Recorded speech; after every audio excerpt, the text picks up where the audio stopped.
Hanya dalam 3 dekade, lebih dari 350.000 kilometer persegi lahan di Tiongkok Utara dan Xinjiang telah berubah menjadi luka besar yang membentang di seluruh benua. Tanah retak, pasir yang meluas, dan sungai yang mengering. Ini bukan sekadar degradasi lahan. Ini adalah runtuhnya sistem kehidupan yang telah berfungsi stabil selama ribuan tahun. Untuk menanggapi hal ini, Tiongkok telah menanam 66 miliar pohon dalam upaya ambisius untuk menahan perluasan gurun. Namun, akar kehidupan padang rumput sudah hilang. Dan untuk menyelamatkan ekosistem, terkadang pohon saja tidak cukup. Anehnya, solusinya datang dari spesies hewan yang pernah dinyatakan punah di alam liar. Jadi, mengapa spesies yang telah lenyap dari alam dapat membantu menyelamatkan ekosistem yang berada di ambang kehancuran? Itulah yang akan kita bahas dalam episode ini. Kuda Przewalski adalah satu-satunya spesies kuda liar sejati di bumi yang belum pernah dijinakkan oleh manusia. Tubuhnya yang kekar, kaki yang kuat, surai pendek yang tegak, dan mata yang tajam dan selalu waspada adalah hasil dari ratusan ribu tahun evolusi di iklim terkeras Asia Tengah.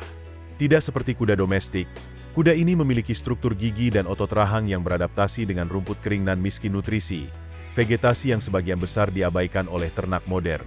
Adaptasi unik inilah yang menjadikannya mesin regenerasi padang rumput yang tidak dapat digantikan oleh spesies lain.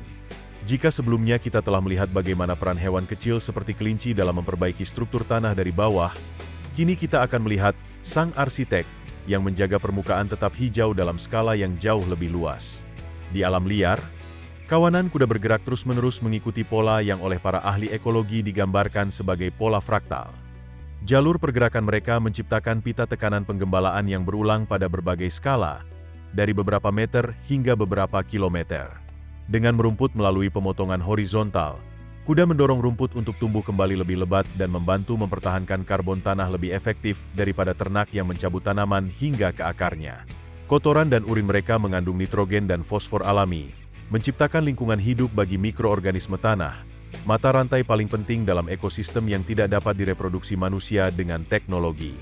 Nutrisi dari kotoran ini pula lah yang nantinya memicu pertumbuhan vegetasi subur, yang menjadi sumber makanan bagi hewan-hewan kecil lainnya untuk terus bekerja di dalam tanah.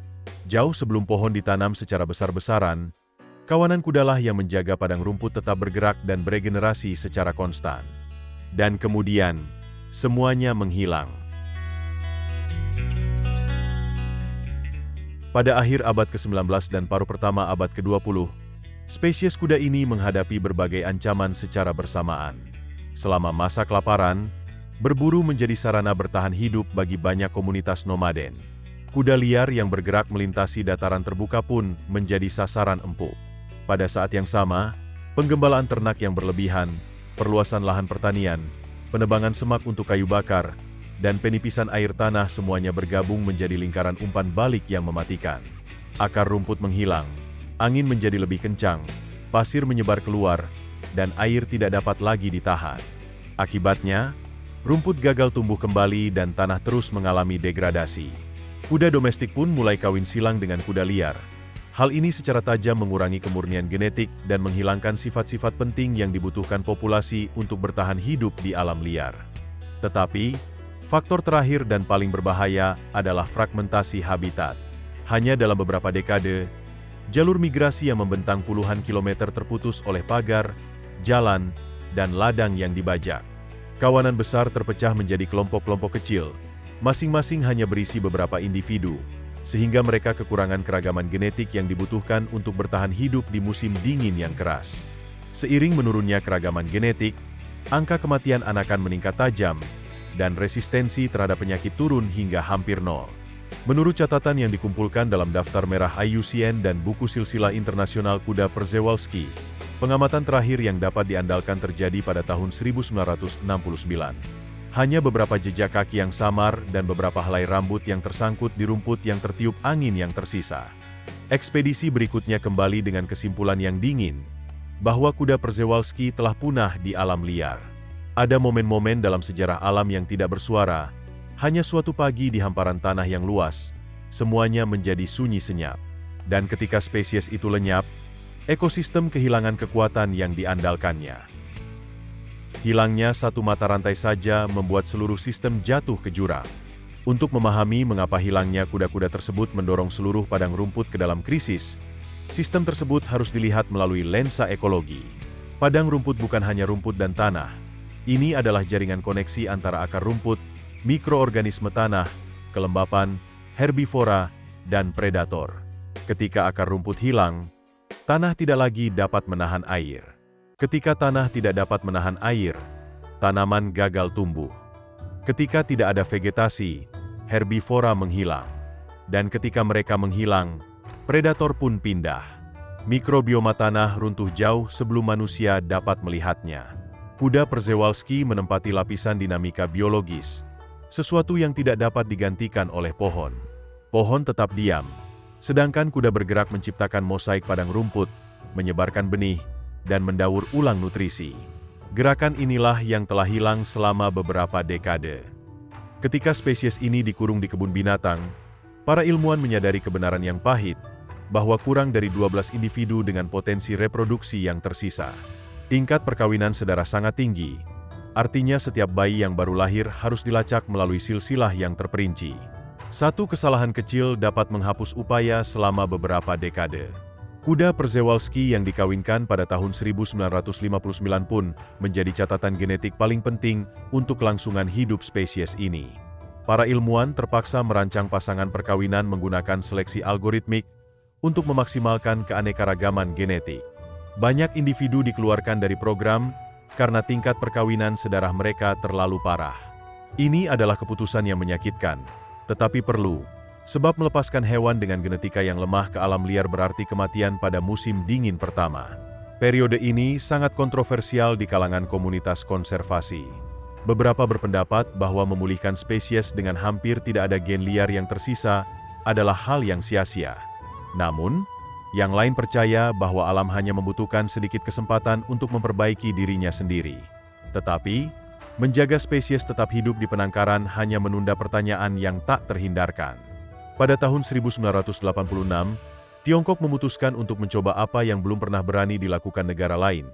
Upaya mengembalikan spesies kuda ini di jantung salah satu lingkungan terkeras di bumi, yaitu Cekungan Junggar.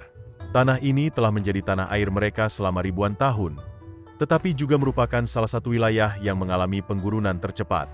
Keputusan ini membawa risiko yang sangat besar. Jika gagal, upaya kolektif seluruh dunia akan lenyap begitu saja. Sebanyak 18 individu dari Jerman, Inggris, dan Amerika Serikat dibawa ke Xinjiang.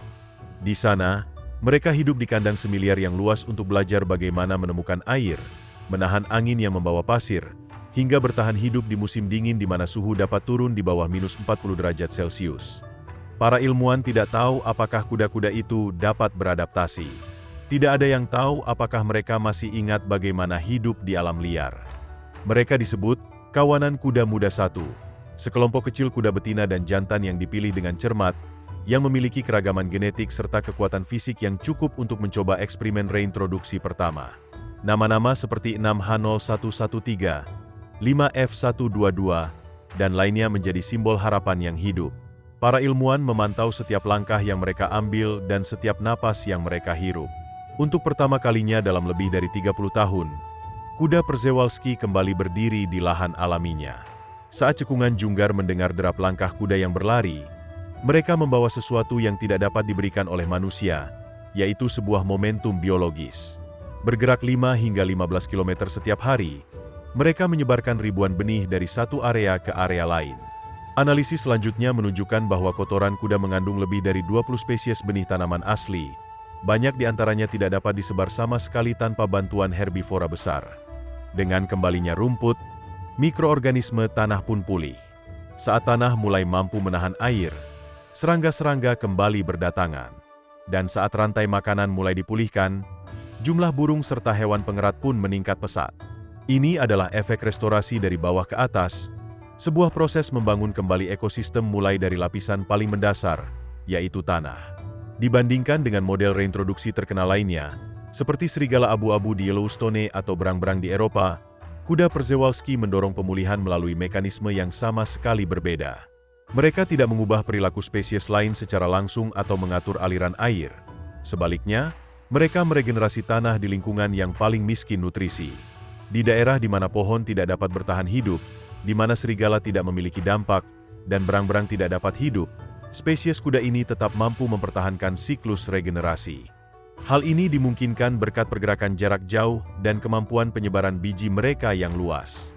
Sama seperti bison Eropa yang memulihkan hutan terdegradasi, atau kuda konik yang menjaga padang rumput beriklim sedang, kuda Przewalski memainkan peran unik dan tak tergantikan dalam ekosistem semi gurun. Justru mekanisme inilah yang menjadikan mereka salah satu dari sedikit spesies yang mampu menyelamatkan lahan yang sudah mendekati kondisi tanah mati. Keberhasilan di Tiongkok ini pun dengan cepat menyebar ke Mongolia, Kazakhstan, dan bahkan Chernobyl. Tempat-tempat yang dulunya dianggap sebagai lahan mati, kini telah menjadi padang rumput terbuka di mana kawanan kuda berkembang biak secara alami. Di Kazakhstan, proyek reintroduksi yang baru diluncurkan telah membuka harapan besar untuk memulihkan seluruh ekosistem padang rumput semi kering. Sementara di Chernobyl, populasi kuda tumbuh dari 31 menjadi hampir 300 individu, meskipun tanpa campur tangan manusia sedikit pun. Model-model ini membuktikan bahwa spesies yang direintroduksi tidak hanya membawa kehidupan bagi dirinya sendiri, tetapi juga bagi seluruh sistem di sekitarnya. Kisah kuda Przewalski mengungkapkan sesuatu yang seringkali diabaikan oleh banyak program restorasi ekologis, bahwa pohon tidak dapat membangun ekosistemnya sendiri. Hewan dibutuhkan untuk mendorong aliran energi, mendistribusikan nutrisi, dan menciptakan struktur kehidupan. Program penanaman pohon skala besar seringkali gagal, karena mereka lupa bahwa akar kehidupan terletak di bawah tanah. Dan di bawah tanah, pergerakan sangatlah penting. Dalam proyek penghijauan gurun di Tiongkok, ini berarti bahwa pohon hanya dapat bertahan hidup dalam jangka panjang jika ditempatkan dalam ekosistem yang berfungsi, di mana tanah masih mengandung mikroorganisme, nutrisi, dan siklus regeneratif alami. Karena alasan itu, penanaman pohon tidak dapat menjadi langkah pertama, melainkan langkah selanjutnya setelah momentum biologis padang rumput dipulihkan. Kuda Przewalski tidak hanya sekadar menambah keragaman pada ekosistem. Mereka membuka kembali siklus karbon tanah, mengaktifkan kehidupan mikroba, dan membentuk kembali struktur vegetasi sesuai dengan pola fraktal, sesuatu yang tidak dapat ditiru manusia secara sempurna. Menurut model prediksi oleh para ahli ekologi Asia Tengah, jika populasi kuda terus tumbuh sebesar 8 hingga 10% per tahun, maka pada tahun 2040, populasi stabil alami sebanyak 3.000 hingga 5.000 individu dapat tercapai. Jumlah ini cukup untuk memengaruhi area luas di cekungan Junggar dan Gurun Gobi. Pada tahun 2050, model menunjukkan bahwa perluasan tepi gurun dapat melambat sebesar 20 hingga 40% karena momentum biologis yang dihasilkan oleh herbivora besar ini. Dan yang terpenting, area yang dulunya dianggap tidak dapat dipulihkan, di mana mikroorganisme tanah telah lenyap dan akar rumput telah mati, kini diberi kesempatan untuk kembali hidup. Dari spesies yang pernah punah di alam liar, padang rumput Asia Tengah mulai bernapas kembali. Masa depan tanah ini tidak lagi hanya bergantung pada penanaman pohon, tetapi pada pemulihan mata rantai yang pernah hilang dari alam.